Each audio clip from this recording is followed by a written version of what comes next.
ভারতে পালিয়ে গিয়ে তিন ধরনের সংকটে আওয়ামী লীগ নেতারা। বেশ কয়েকজন বলছেন নিজেদের সঙ্গে আনা টাকা প্রায় ফুরিয়ে গেছে, দেশে থাকা আত্মীয় স্বজনের কাছ থেকে টাকা নিতে হচ্ছে তাদের। পাশাপাশি অনেকের কাছে পাসপোর্ট নেই, এছাড়া কারো কারো ভিসার মেয়াদ শেষ হয়ে গেছে। গত ৫ আগস্ট ছাত্র জনতার অভ্যুত্থানে শেখ হাসিনা সরকারের পতনের পর আওয়ামী লীগের শীর্ষস্থানীয় অনেক নেতা, সাবেক মন্ত্রী, এমপি অবৈধভাবে দেশ ছেড়েছেন। আইনি প্রক্রিয়ার বাইরে সীমান্ত পাড়ি দিয়ে দেশ ত্যাগের এই প্রক্রিয়া এখনও অব্যাহত রয়েছে।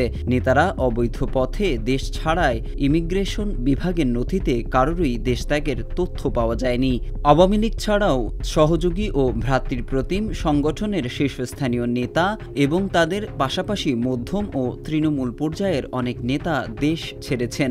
বেশিরভাগই ভারতে গেছেন, অন্য কয়েকটি দেশেও গেছেন কয়েকজন। ভারতে আত্মগোপনে থাকা কয়েকজন নেতা জানান, এখন তারা আত্মীয় স্বজনের সঙ্গে টেলিফোনে কথা বলে অর্থ পাঠানোর অনুরোধ করছেন। তারা হুন্ডি করে টাকা পাঠাচ্ছেন ভারতে। তাছাড়া পরিচিতদের মধ্যে যারা চিকিৎসার জন্য ভারতে যাচ্ছেন তাদের মাধ্যমেও টাকা পাঠানো হচ্ছে। কেন দেশ ছাড়লেন? জাতীয় একটি পত্রিকার এমন প্রশ্নের জবাবে কয়েকজন নেতা বলেন, শেখ হাসিনাই দেশ ছেড়েছেন, আমরা তো ছাই, দেশে থাকলে প্রাণ থাকবে না, পিটিয়ে মারবে। আত্মগোপনে থাকা এই নেতারা জানান, তাদের পাসপোর্ট বা ভিসা না থাকলেও চলাচল করতে সমস্যা হচ্ছে না। তাদের ভাষায়, ভারতের প্রশাসন এসব দেখেও দেখছে না। নেতারা জানান, তারা ভারতের নাগরিকদের মতোই অবাধে চলাফেরার সুযোগ পাচ্ছেন। তাদের কয়েকজন দলগতভাবে আবাসিক হোটেলে থাকছেন, কেউ বা থাকছেন একা ফ্ল্যাটে। সময় কাটছে ফেসবুক, ইউটিউব দেখে দেখে। পলাতক নেতারা একে অন্যের সঙ্গে টেলিফোনে নিয়মিত যোগাযোগ রাখেন, তবে স্ত্রী ও সন্তানদের জন্য তাদের দুশ্চিন্তা। একজন বলেন, সাগরে পড়ে গেছি, কুল নাই, কিনারা নাই, কোথায় যাই? খবরে বলা হচ্ছে, অবৈধ পথে ভারতে যাওয়ার বেলায় সিলেটের কানাইঘাট, সনাতন পুঞ্জি ও মোনা, কুমিল্লা, ব্রাহ্মণবাড়িয়ার আখাউড়া, হবিগঞ্জ, ময়মনসিংহের হালুয়াঘাট, নেত্রকোনা, দিনাজপুরের হিলি, যশোরের বেনাপোল ও পুটখালী ঘাট, পঞ্চগড়ের বাংলাবান্ধা ও লালমনিরহাটের দহগ্রাম সীমান্ত ব্যবহৃত হচ্ছে। সীমান্ত পার হওয়ার পর ভারতের কলকাতা, আগরতলা, ত্রিপুরা, দিল্লি, আসাম ও মেঘালয় রাজ্যে অবস্থান নিয়েছেন। সীমান্ত পার হতে জনপ্রতি ৫ লাখ থেকে ২ কোটি টাকা দিতে হচ্ছে দুই দেশের দালালদের। কেউ কেউ কমে রফা করতে পেরেছেন। সাবেক বিচারপতি শামসুদ্দিন চৌধুরী মানিক ভারতে পালাতে গিয়ে স্থানীয় লোকজনদের হাতে ধরা পড়েন। ব্রাহ্মণবাড়িয়ার আখাউড়ায় গত ১৯ সেপ্টেম্বর গ্রেফতার হন সাবেক এমপি এবিএম ফজলে করিম চৌধুরী।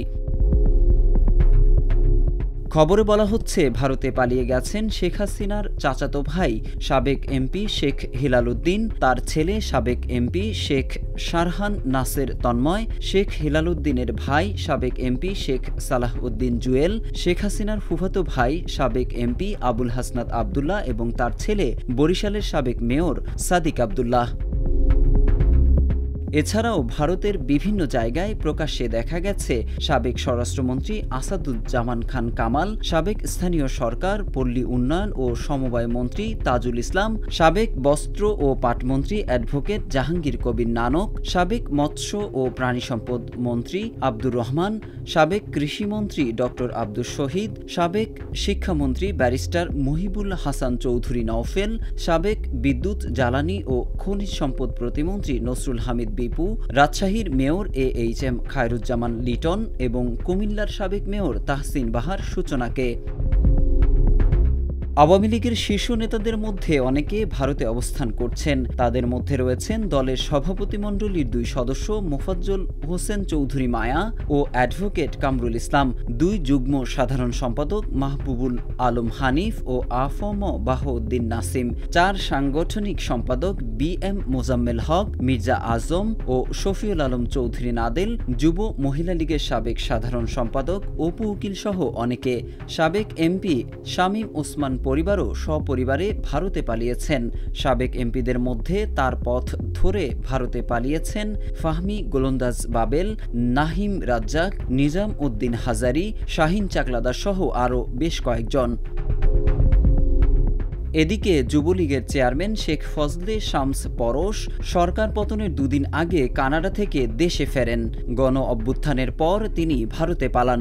যুবলীগের সাধারণ সম্পাদক মাইনুল হোসেন খান নিখিলও ভারতে। ছাত্রলীগ সভাপতি সাদ্দাম হোসেন ও সাধারণ সম্পাদক শেখ ওয়ালি আসিফ ইনানের ঠিকানা এখন ভারত। এই দুই নেতার মতো ভারতে রয়েছেন সংগঠনটির সাবেক সভাপতি লিয়াকত শিকদার, সাবেক সাধারণ সম্পাদক সিদ্দিকী নাজমুল আলম, ঢাকা বিশ্ববিদ্যালয় শাখার সভাপতি মাজহারুল কবির শয়ন ও ঢাকা মহানগর উত্তর শাখার সভাপতি রিয়াজ মাহমুদ।